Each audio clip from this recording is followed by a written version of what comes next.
近期，巴菲特旗下的伯克希尔哈撒韦公司在2024年财报中正式披露了一个让市场震惊的决定，大致内容就是，巴菲特在2023年第二季度悄然减持了苹果公司超过130亿美元的股票，同时增持了日本5大商社的持股比例。这一操作如同一记重锤，瞬间在全球投资圈引发热议。普通投资者在社交媒体上纷纷猜测股神是否对科技股失去信心，而华尔街分析师却将此视为对全球经济格局变化的前瞻布局。交易公布后，市场反应出现明显分化，科技股短暂承压，而与大宗商品相关的资产却悄然走强。更值得玩味的是，就在巴菲特减持苹果的同时，他却大举增持了能源公司西方石油，并将持股比例提高到近 25%。 巴菲特的长期合作伙伴查理·芒格曾公开表示，这些调整与其说是对个股的判断，不如说是对全球资源配置格局的重新思考。当普通投资者还在讨论个股涨跌时，真正的大玩家已经在全球资产配置的棋盘上布局未来10年的资源争夺战。谁能更早洞察这种宏观趋势，谁就能在资产重估中抢占先机。这就是我们今天要讨论的核心，这绝非孤立现象。2021年初比特币暴涨前夕，桥水基金创始人达利欧已经通过其全球情报网络获取了多家主权财富基金对加密资产的配置计划。微软创始人比尔·盖茨在疫情爆发前，早已通过盖茨基金会的全球卫生监测系统，预判了全球供应链的中断风险，提前调整了投资组合。甚至连沙特王储穆罕默德在2022年启动愿景2030计划前，其投资团队已经与全球顶级咨询公司签署了保密协议，获取了未来能源转型的关键路径图。顶级富豪的每一个重大决策都建立在普通人无法触及的信息金字塔上。黄金人脉层，索罗斯能与欧洲央行官员私下交流，提前洞悉政策底牌；巴菲特能从财长口中确认高盛的救市计划，保尔森则通过投行高层设计 CDS 产品。这些人脉资源构筑了富豪的第一道信息壁垒。普通人呢？我们的社交圈多是同事、亲友，聊的是日常琐事，先有机会接触权力核心或行业内幕。数据黑箱层，富豪能获取卫星监控数据、行业内部报告，甚至暗持交易动态。例如，保尔森的团队能拿到次级贷款的违约率数据，而普通人只能看到新闻里的房价指数。这种数据差异不仅是数量的差距，更是质的鸿沟。当你在看财经头条时，富豪已通过专属数据库分析市场脉动。认知模型层，富豪运用 AI 算法预测风险，用历史周期推演趋势。巴菲特的长期主义源于他对经济周期的洞察，索罗斯则擅长从混乱中发现规律。普通人却往往缺乏这种高维认知工具，我们的决策更多基于直觉或二手信息，难以跳出短期波动的陷阱。当你还在刷着财经看分析师预测时，全球顶级富豪已经通过私人情报网络掌握了下一个季度的经济数据走向。更可怕的是，这种信息差正在以前所未有的速度扩大。普通人获取的财经资讯，本质上只是富豪们决策后的市场反应。2022年美联储加息前3个月，摩根大通的高管们已经通过华盛顿关系网获得了美联储内部对通胀走势的真实看法。欧佩克减产决定公布前，沙特主权基金的交易员早已在能源期货市场布局完毕。中国新能源政策出台前，相关企业的战略投资者已经在关键矿产资源上完成了卡位。巴菲特的投资调整不过是揭开了这场信息战的冰山一角。未来的财富分配本质是信息获取与处理能力的竞争。当大众还在消化二手信息时，顶级玩家已经用私人卫星监测全球港口吞吐量，用专属 AI 分析政策文件的细微变化，用顶级人脉网络获取决策层的真实意图。这种信息差的现实残酷在于，它不仅是静态的差距，更是动态的扩大。互联网时代，大数据算法加剧了这一趋势。你刷短视频时，平台根据你的喜好推送娱乐内容，让你陷入数据茧房，与财富相关的信息越来越远。例如，我有个朋友沉迷明星八卦，每天花2小时刷抖音，却从不关注财经新闻。几年下来，他对股市一无所知，错过了新能源板块的暴涨。反观富豪，他们的团队用 AI 筛选全球数据，用卫星监测供应链，甚至通过暗网交易情报。当你在看搞笑视频时，他们在分析港口吞吐量。更令人无奈的是，普通人的信息来源往往是富豪决策的滞后投影。以2020年疫情为例，当股市暴跌时，黑石集团已通过华盛顿的人脉提前得知纾困计划，低位抄底不良资产，而普通散户看到新闻才反应过来，却已错过最佳时机。类似的，中国房地产调控前，顶级房企高管早在闭门会议中达成共识，提前调整布局，而我们只能在政策公布后感慨又晚了一步。最可怕的是，这种差距正呈指数级扩大。富豪的资源让他们能雇佣顶尖团队，购买昂贵数据库，甚至影响政策走向。例如，贝莱德集团通过与政府合作，提前布局低碳经济，而普通人还在为油价上涨抱怨。信息差异不仅是财富的放大器，更是阶层固化的加速器。你听说过吉姆·西蒙斯吗？这位数学家创立的文艺复兴科技基金可是华尔街的传奇。他们不靠内幕消息，而是通过超级计算机和数学模型，从海量数据中发现普通人看不见的模式。在2008年金融危机最严重的时候，当大多数对冲基金亏损惨重，西蒙斯的旗舰基金却赚了80%的回报。为什么？因为他们的模型比任何人都早发现了市场异常信号，提前做出了正确决策。这就是顶级信息处理能力的威力。再看看传奇投资人保罗·都铎·琼斯，他创立的都铎投资公司不仅有一支遍布全球的情报团队，还建立了一套独特的宏观经济指标体系，能够提前感知经济周期的转折点。1987年股灾前夕，他准确预判了市场崩盘，在黑色星期一当天赚了超过100%的回报，而普通投资者还在懵懂中被市场碾压。都铎曾在一次私人演讲中透露，他的团队每天要处理来自全球50多个国家的实时经济数据和市场信息，这些数据有些甚至是通过私人渠道获取的，不对外公开的一手资料。还有对冲基金大佬雷·达里奥，他的桥水基金拥有一个被称为 Daily Observations 的每日全球经济观察报告。这份报告汇集了全球经济、政治、社会的关键信息，被视为投资界的情报圣经，只有少数顶级客户和合作伙伴才能看到。达里奥正是依靠这套信息系统，在2008年金融危机前就预判了危机的到来，提前做好了防御部署，而普通投资者直到雷曼兄弟倒闭才意识到危机的严重性，为时已晚。咱普通人看财经新闻，大多就是看个热闹，今天哪个股票涨了，明天哪个行业有政策利好，就跟着激动一下。可富豪们不一样，他们看问题的角度那叫一个刁钻。就说房地产吧，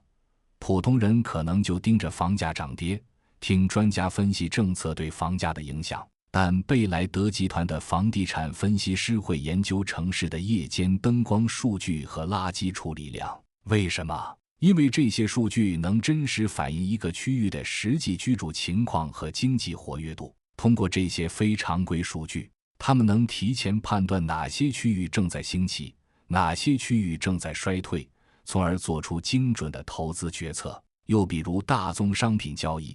普通投资者可能关注的是原油价格的日常波动，但像佳能可这样的大宗商品巨头会通过卫星图像实时监控全球主要油轮的运行轨迹和装载情况，甚至能看到主要产油国的储油设施存量变化。这些信息让他们能够提前数周预判原油供需关系的变化，在价格波动前做好布局。据高盛集团的一项内部研究显示，在股票市场上，机构投资者平均比散户提前12至18分钟获取到重要市场信息，并据此做出交易决策。这12至18分钟的差距，在高频交易的世界里，足以决定盈亏的天壤之别。就拿2020年3月的原油暴跌来说，在沙特和俄罗斯的石油价格战公开前，全球顶级能源交易商已经通过私人渠道获悉了谈判破裂的消息，提前做空了原油期货。当消息公开后，原油价格应声暴跌，这些交易商轻松获利数十亿美元，而普通投资者看到新闻时，市场已经完成了大幅调整，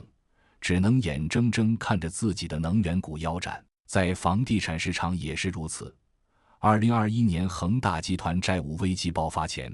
多家国际对冲基金已经通过香港和新加坡的金融渠道获取了恒大的真实债务状况，并大举做空了相关债券和股票。当危机公开后，这些基金已经获利了结，而普通投资者才刚刚意识到问题的严重性，损失惨重。现在的互联网大数据可把咱们普通人坑得不轻。你平时喜欢看什么，平台就给你推送什么。比如说你经常在网上看一些股票分析，那你的信息流里就全是各种股票推荐和技术分析。久而久之，你就陷入了这个数据茧房，只看到自己想看的，对市场的全局认识越来越片面。就拿2021年的散户革命来说，当时 Reddit 论坛上的散户联合起来逼空 GameStop 股票，一时间风头无两。很多普通投资者被这种打败华尔街的叙事吸引，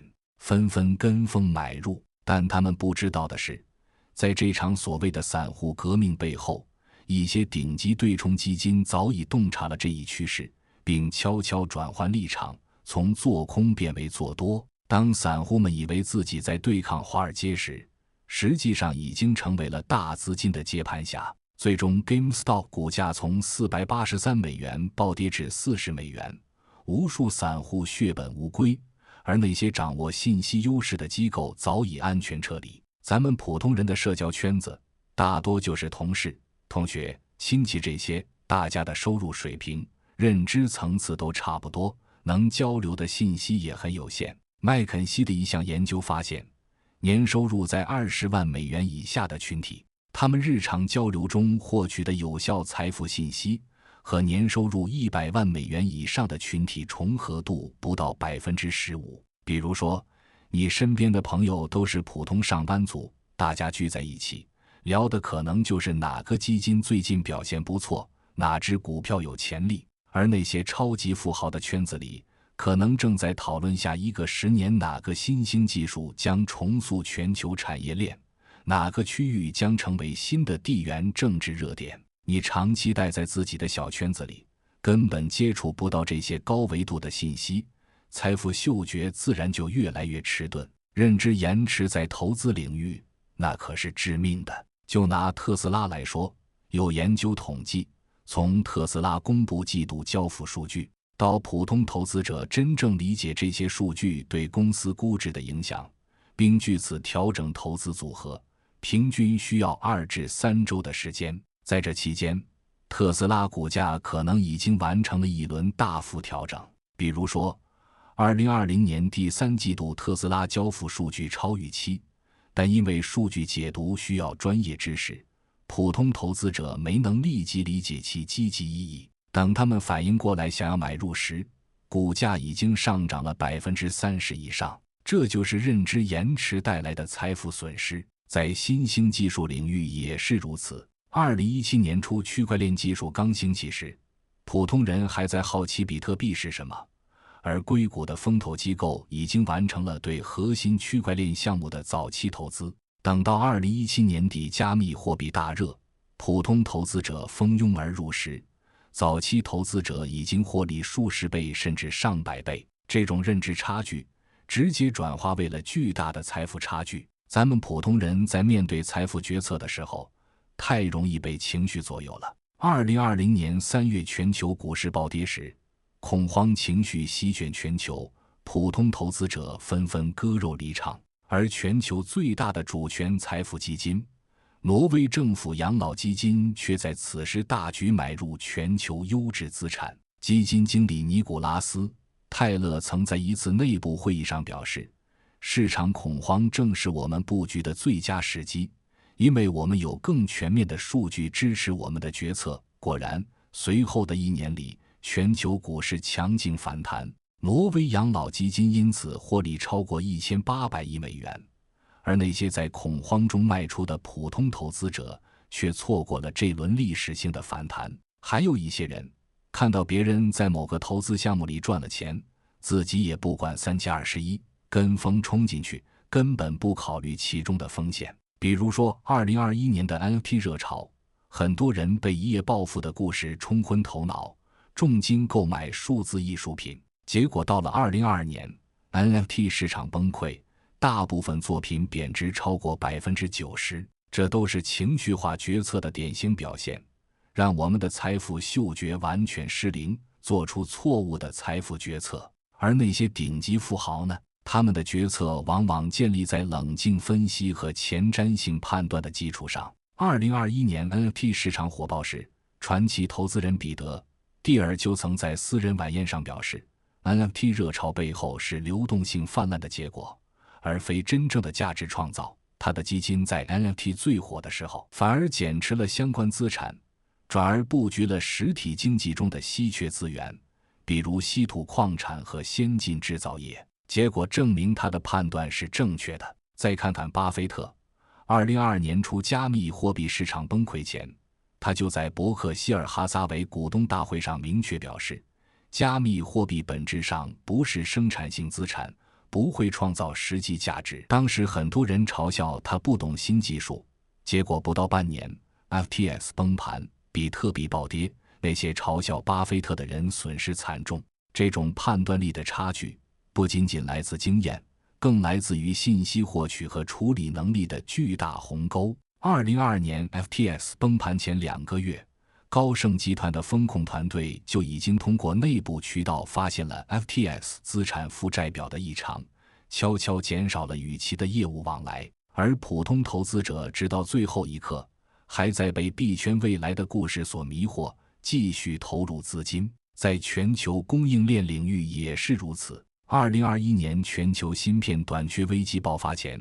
台积电的大客户英特尔和苹果早在2020年中就通过供应链预警系统发现了潜在的产能紧张问题，提前锁定了大量产能。而那些没有信息优势的中小企业，等到危机真正爆发时，只能眼睁睁看着自己的生产线因缺芯停工，损失惨重。这种信息差在大宗商品市场尤为明显。2022年俄乌冲突爆发前，全球最大的大宗商品交易商佳能可已经通过其在东欧的情报网络，预判到了地缘政治风险的升级，提前在能源和农产品市场布局。当冲突真正爆发，能源和粮食价格暴涨时，佳能可已经锁定了巨额利润，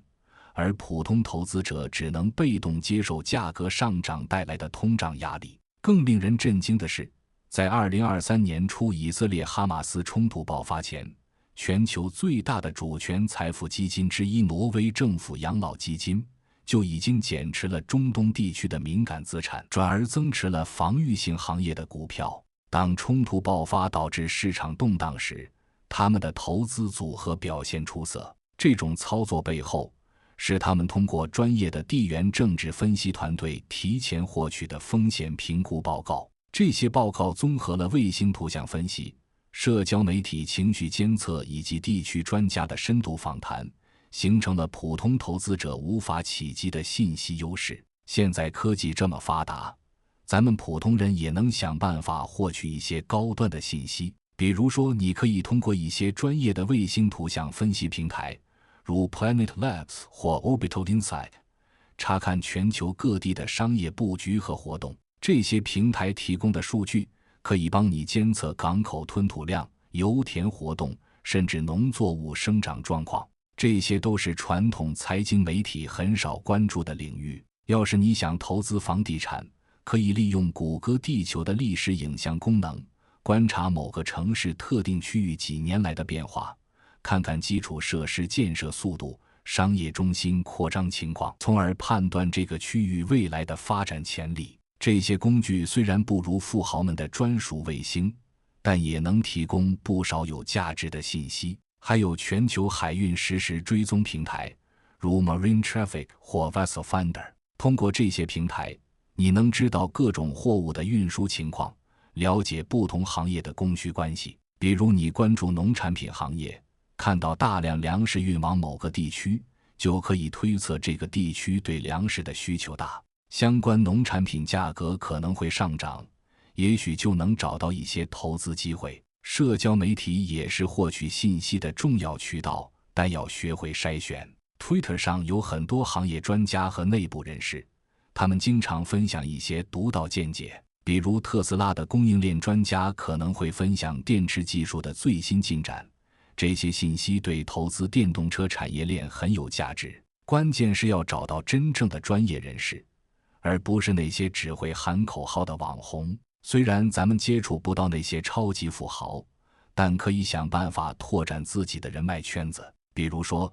你可以关注一些行业的白皮书和研究报告，这些报告的作者往往都是行业内的专家。你通过邮件或者社交媒体联系他们，和他们交流请教问题，说不定就能从他们那里获得一些行业内幕信息。另外，多去参加一些学术会议和行业论坛，很多政策智库的研究员和行业领袖会在这些会议上发言。你主动和他们交流，建立联系，了解政策的走向和行业的趋势，这些人脉关系说不定哪天就能给你带来财富机会。记住，不要怕自己身份低微，只要你真诚交流，有求知欲，很多人还是愿意和你分享的。我有个朋友，原本只是一家小公司的普通员工，但他特别喜欢研究新能源技术，经常在 LinkedIn 上与行业专家交流。慢慢的，他建立了自己的专业人脉网络，获取了很多一手信息，最终凭借这些信息优势，在新能源投资领域取得了不错的成绩。这里给大家一个简单的地缘政治分析公式：地缘政治风险加资源稀缺性等于投资机会。比如说，某个地区政治局势不稳定，但是这个地区有丰富的稀有金属资源，这时候你就可以分析，政治动荡可能会影响这些金属的生产和出口，导致供应减少，价格上涨。那你就可以考虑投资和这些金属相关的产业，或者购买相关期货。就拿2022年俄乌冲突来说，冲突爆发后，俄罗斯作为全球最大的钯金生产国之一，其钯金出口受到严重影响，导致钯金价格大幅上涨。那些提前研究地缘政治风险的投资者，早在冲突爆发前就布局了钯金相关资产，获得了丰厚回报。再给大家一个实操模板，当你看到某个国家出台了一项新的产业政策，你就可以按照这个模板来分析：一、这项政策会直接扶持哪些行业；二、会间接受益的上下游产业有哪些；三、会受到限制或打击的行业是什么；四、这些行业中哪些公司最具竞争力；五、政策执行的时间表和力度如何。通过这样的系统分析，你就能比大多数人更早地发现投资机会。比如2020年中国提出碳达峰、碳中和目标后，很多人只关注了新能源发电行业，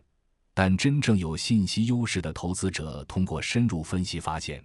能源存储和智能电网领域才是真正的长期受益者。因为可再生能源的不稳定性必然带来对储能技术的巨大需求，那些提前布局储能技术的投资者，在随后2年获得了超额回报。咱们还要学会给自己的信息接收设个滤网。首先看到一条信息，先问自己这条信息是谁发布的，发布者有什么目的。比如说，一条宣传某个理财产品高收益的信息，发布者很可能就是想让你买这个产品，他可能夸大了收益，隐瞒了风险。其次，要学会交叉验证信息，不要只看一个来源，尽量找多个不同立场的信息源，比较他们的观点，找出共同点和差异，这样才能更接近事实的真相。然后建立自己的逆共识信息库，当大家都在说某个行业不行的时候，你去深入研究一下，说不定能发现被大家忽略的机会。比如说2020年疫情期间，大家都说实体零售完蛋了，但有些投资者深入研究后发现，社区生鲜超市这种传统零售的细分领域，反而因为宅经济而迎来了新机遇，于是抓住机会投资了这个领域，获得了不错的回报。再比如2022年科技股大跌时，市场一片悲观，但一些有信息优势的投资者通过研究企业的现金流和核心技术壁垒，发现了一些被错杀的优质公司，在低位建仓，等到2023年科技股反弹，获得了可观的收益。通过这样的训练，咱们就能逐渐摆脱情绪化干扰，提升自己的财富嗅觉。除了获取信息，如何处理和分析信息也很关键。建议大家学习一些基本的数据分析方法，比如趋势分析、相关性分析等。现在有很多免费的在线课程和工具，可以帮助你提升这方面的能力。还有一个重要的方法是建立自己的投资日志，记录每一次投资决策的依据和结果，定期回顾和总结，看看哪些判断是正确的，哪些是错误的，错在哪里。这样长期坚持，你的决策能力就会不断提升。信息的获取与处理能力已经成为当今世界财富分配的核心驱动力。顶级富豪们凭借其强大的人脉网络、专业的数据分析团队和前瞻性的认知模型，在财富游戏中占据了压倒性优势。但这并不意味着我们普通人只能被动接受命运的安排，恰恰相反，随着科技的民主化和信息渠道的多元化，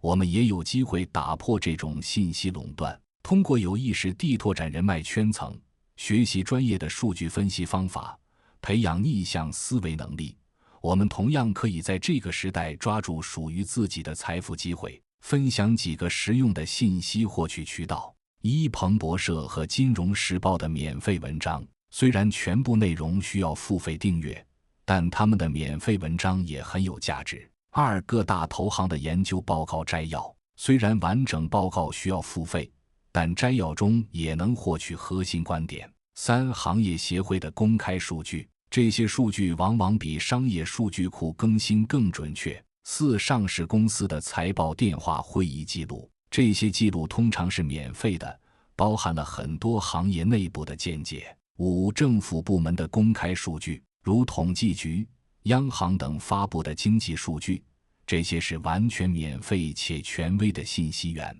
记住，财富的本质不是金钱的积累，而是对未来的正确预判。当你能够比大多数人更早地感知变化，更准确地理解趋势，你就已经在财富游戏中占据了先机。